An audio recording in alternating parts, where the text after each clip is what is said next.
Experts Hospitals. என் பேர் சகிலாபியா. Sugar, BP எல்லாமே இருந்துச்சு. இப்போ இங்கே 5 மாதம் ட்ரீட்மெண்ட் எடுத்து எல்லாம் நார்மலாக இருக்குதுங்க. எனக்கு நடக்க முடியாதுங்க, சரியாக நிற்கவும் முடியாது. எலும்புங்கள்லாம் வலி, ரொம்ப உயிர் போகிற மாதிரி இருக்கும். இப்போ அந்த எலும்பு வலியெலாம் இல்லை. சுகர்னால எலும்பு வலியெல்லாம் இருந்துச்சு, இப்போ இல்லை. அல்சர் இப்போ சுத்தமாகவே இல்லை. உணவு கட்டுப்பாடு முறையும் கரெக்டாக இருக்குது. எனக்கு எல்லாமே நார்மலாக இருக்குது. நீங்களும் பாருங்கள். நண்பர்களே, வலி அப்படிங்கிறது ஒரு மிகப்பெரிய விஷயம். அது தலைவலியாக இருக்கலாம், வயிற்று வலியாக இருக்கலாம், கால் வலியாக இருக்கலாம். எந்த வலியாக இருந்தாலும் தாங்க முடியாது அப்படிங்கிற ஒரு விஷயம் வலி தான். ஒரு வலி வந்துச்சுனாவே நம்ம ஒரு பேனிக் ஆகிடுவோம், பதட்டப்படுவோம், டென்ஷன் ஆகும், நம்மளோட பிபி பல மடங்கு சூட்டப் ஆகும். ஏன்னா வலி அப்படிங்கிறது அப்படி ஒரு கொடுமையான ஒரு விஷயம். இதை பற்றி நம்ம பேசுகிறதுங்கிறது ரொம்ப முக்கியமான ஒரு விஷயம் கூட. ஒரு வலி எடுத்ததுமே மிக தீவிரமாக ஆவதில்லை. ரொம்ப ரேர் கேஸ் தவிர எந்த வலியுமே ரொம்ப தீவிரமாக ஆகிறதில்லை. சம்டைம்ஸ் அப்பண்டிசிடைஸ் தெரியவே தெரியாது, திடீர்னு உங்களுக்கு வலி தாங்க முடியாது இருக்கும். ரீனல் கால்குலி இந்த மாதிரிலாம் இருக்கும்.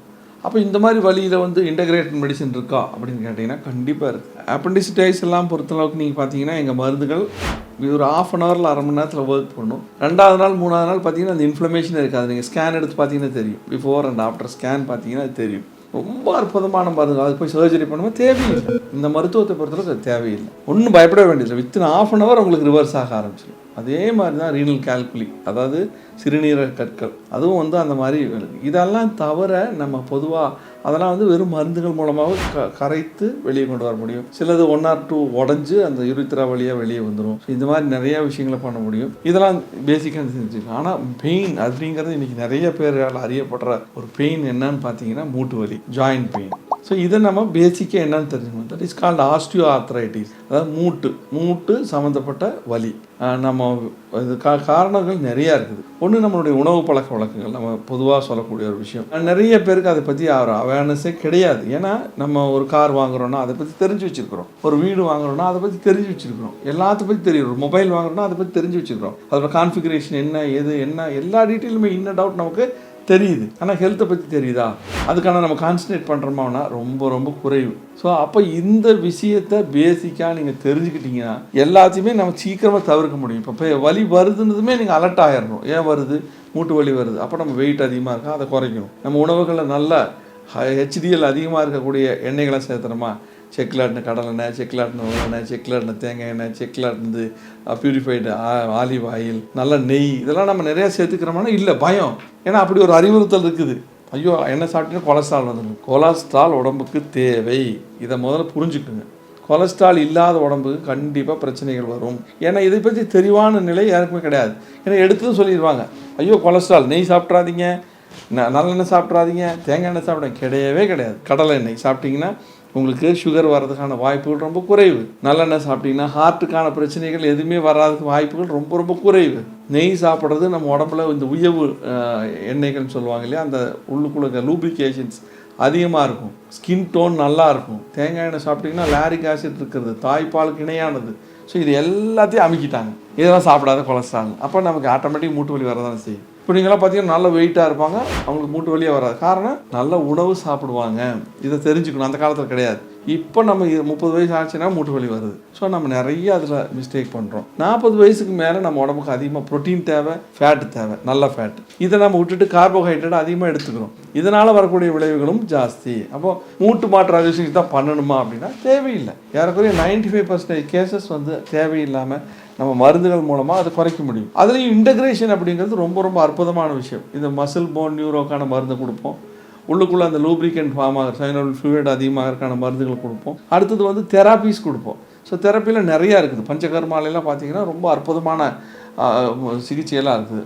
இந்த ஜான் வஸ்தி அந்த மாதிரிலாம் பண்ணுவாங்க. அதெல்லாம் பண்ணும்போது ரொம்ப உள்ளுக்குள்ளே அந்த ஃப்ளூயிட் நல்லா இறங்கி அதுக்குள்ளே ஃப்ளக்சுவேஷன் உண்டாக்கும். அதே மாதிரி வெயிட் ரிடக்ஷன் பண்ணும் அப்படின்னா கண்டிப்பாக வெயிட்டை நம்ம குறைச்சி தான் ஆகணும். உணவுகள் மூலமாக தான் குறைக்கணும். நீங்கள் பொதுவாக வெயிட் ரிடக்ஷன் பண்ணும்பொழுது உணவு தான் ரொம்ப ப்ரிடாமினண்ட்டான மருந்தாக இருக்கும். அது ரொம்ப முக்கியமான ஒரு விஷயம். நம்ம கார்போஹைட்ரேட்டை குறைச்சி ப்ரோட்டீனை ஜாஸ்தி பண்ணி ஃபேட்டை தேவையான அளவுக்கு கொடுக்கும் பொழுது வெயிட் டிராஸ்டிக் டிஃப்ரென்ஸ் கிடைக்குமா. 5 to 7 கிலோ குறைக்க முடியும். நம்ம நிறைய பேஷண்ட்ஸே இருக்காங்க, ஒரு வாரத்தில் 5 கிலோ குறைச்சவங்களாம் இருப்பாங்க. பட் சேக் ஆகாது, டயர்ட் ஆகாது, அந்த மாதிரி நிறைய விஷயங்கள் இருக்குது. ஸ்கின் க்ளோ ஆகும், அவங்களுக்கு ஹீமோகுளோபின், அயன், கால்சியம் ஜாஸ்தி ஆகும். ஏன்னா உணவு அப்படி. ஸோ உணவுகளில் மாற்றங்கள் செய்யும் பொழுது அது வராது.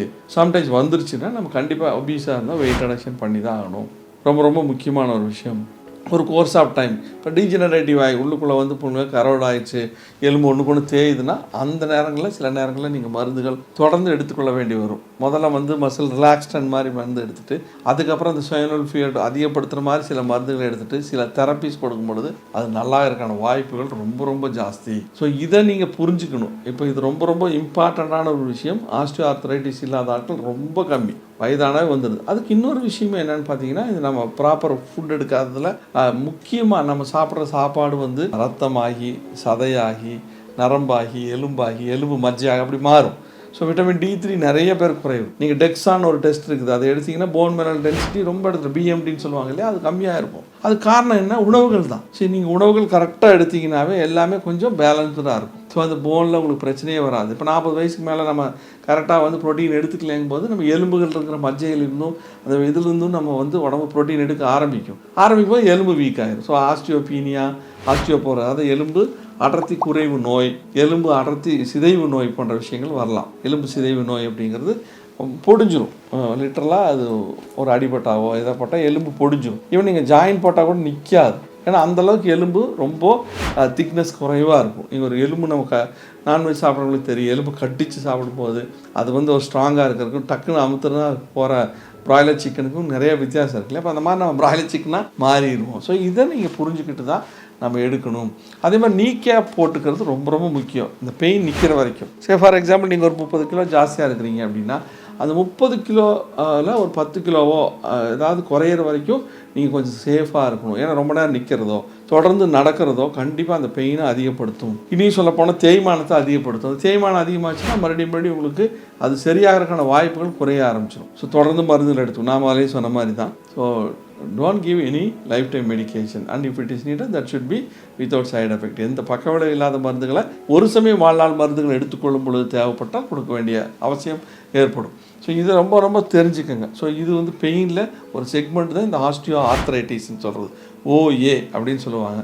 இது மூட்டுகளில் வரக்கூடிய முக்கியமான விஷயம். அடுத்தது வந்து ருமேட்டிசம் அப்படிங்கிறது, ருமட்டாய்டு ஆர்த்ரைட்டிஸ், சரவாங்கின்னு சொல்லுவாங்க. அது எல்லா இடத்துலையுமே ஒவ்வொரு ஜாயிண்ட்லேயும் இன்ஃப்ளமேஷன் இருக்கும். இது ஒரு ஆட்டோ இம்யூன் டிசீஸ் மாதிரி. இது ருமேட்டிக் ஹார்ட் டிசீஸாக வரலாம், ருமேட்டிக்கில் வந்து கண்ணில் பிரச்சனை வரலாம், சொரியாட்டிக் ஆர்த்ரைட்டிஸாக இருக்கலாம். இந்த மாதிரி நிறைய காம்பினேட்டட் டிசீஸஸ் வரலாம். ஸோ இதில் இருக்கிறவங்களுக்கு கரெக்டாக வந்து உங்களை முதல்ல இனிஷியலாக பெயின் ஆகுது, எனக்கு ஜாயினாக பெயின் ஆகணும், உடனே நீங்கள் பிளட் டெஸ்ட் எடுத்து பார்த்துடணும். RA, CRP, ரியாக்டிவ் ப்ரோட்டீன் எடுத்து பார்க்கலாம், ANTI-CCP எடுத்து பார்க்கலாம்.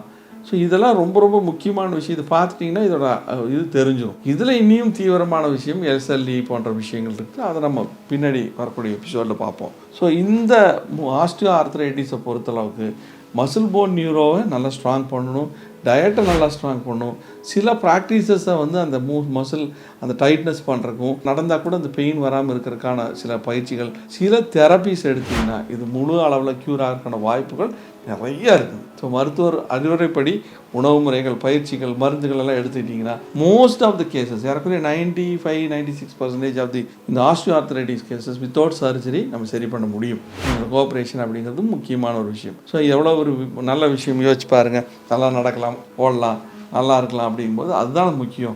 ஸோ எப்போவுமே நம்ம இன்னொரு சர்ஜரி பண்ணுறோம், இன்னொரு 6 மாதமோ 6 வருஷமோ கழிச்சு மறுபடியும் பண்ணணும்னா அது ஒரு டென்ஷனாக தான் இருக்கும். ஸோ இதெல்லாம் ஆர்த்தோஸ்கோப்பியெல்லாம் பண்ணால் அந்த மாதிரி தான் வரக்கான வாய்ப்புகள் இருக்குது. அது டாக்டரே உங்களுக்கு அட்வைஸ் பண்ணுவாங்க. ஸோ இதில் இல்லாமையும் ஒரு வாய்ப்புகள் இருக்குது அப்படிங்கிறத இந்த மருத்துவத்தில் தி வேர்ல்ட்ஸ் பெஸ்ட் இன்டகிரேட்டட் மெடிசனில் இருக்கக்கூடிய ஒரு விஷயத்தை நீங்கள் புரிஞ்சிட்டிங்கன்னா கண்டிப்பாக உங்களோட ஆரோக்கியம் பல மடங்கு அதிகமாகும். ஏன்னா நடக்க முடியலைன்னா நம்ம எல்லாத்துலேயுமே முடங்கின மாதிரி தான். நம்மளை முழுமையாக முடக்கி போடும் இந்த விஷயத்துக்கு அருமையான தீர்வுகள் உண்டு. இதையும் நீங்கள் தெரிஞ்சுக்கங்க. நன்றி. We strongly believe the first duty of the doctor is to educate people not to take lifetime medication unless necessary, and if necessary it should be without side effects. இதுதான் எங்களுடைய கான்செப்ட். Saran's Hospitals.